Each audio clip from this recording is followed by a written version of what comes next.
خبر شامل کرتے ہیں جھنگ سے۔ ہمارے ون نیوز کے ڈسٹرکٹ رپورٹر ملک بلال سے۔ جھنگ پولیس تھانہ کوتوالی نے اسکول سے اغوا ہونے والی 4 سالہ بچی کو بازیاب کر لیا۔ اغوا کار اسکول گارڈ مظہر کے خلاف مقدمہ درج، شورکوٹ سے گرفتار کر کے مغوی بچی کو بازیاب کیا گیا۔ پولیس تھانہ کوتوالی نے اسکول سے اغوا ہونے والی 4 سالہ زوبیہ کو بازیاب کر لیا۔ اغوا میں ملوث اسکول گارڈ مظہر کے خلاف مقدمہ درج، ملزم کو شورکوٹ سے گرفتار کر کے مغوی بچی کو بازیاب کر لیا۔ مورخہ 20 اکتوبر کو حالی ماڈل اسکول بھکر روڈ میں 4 سالہ زوبیہ کے اغوا کا معاملہ پیش آیا۔ 4 سالہ زوبیہ کی والدہ بچی کو اسکول چھوڑ کر آئی۔ چھٹی کے وقت اسکول لینے گئی تو بچی کو اسکول میں ناموجود پایا۔ واقعے کی اطلاع پا کر پولیس تھانہ کوتوالی موقع پر پہنچ گئی اور اسکول پرنسپل سے پوچھ گچھ کی۔ اسکول پرنسپل نے بتایا کہ اسکول کے سیکیورٹی گارڈ نے بتلایا کہ زوبیہ کو اس کی والدہ لینے آئی ہے، جس پر 4 سالہ زوبیہ کو سیکیورٹی گارڈ کے ساتھ بھیجا۔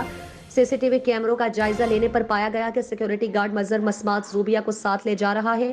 پولیس تھانہ کوتوالی نے سیکیورٹی گارڈ مظہر کے خلاف اغوا کا مقدمہ درج کر کے تفتیش کا آغاز کیا۔ ڈی پی او جھنگ محمد راشد ہدایت نے ملزم کی گرفتاری کے لیے تفتیشی ٹیم تشکیل دی۔ ملزم کے موبائل کا سی ڈی آر اور لوکیشن کے لیے جدید طریقہ تفتیش عمل میں لایا گیا۔ تفتیشی ٹیم کی سخت محنت سے ملزم اغوا کار کو شورکوٹ سے گرفتار کر لیا اور مغوی بچی کو بازیاب کر کے لواحقین کے حوالے کیا۔ گرفتار ملزم سے مزید تفتیش کا عمل جاری۔ ڈی پی او جنگ محمد راشد ہدایت نے تفتیشی ٹیم کی کامیابی پر انعام اور تعریفی سرٹیفکیٹ کا اعلان کیا۔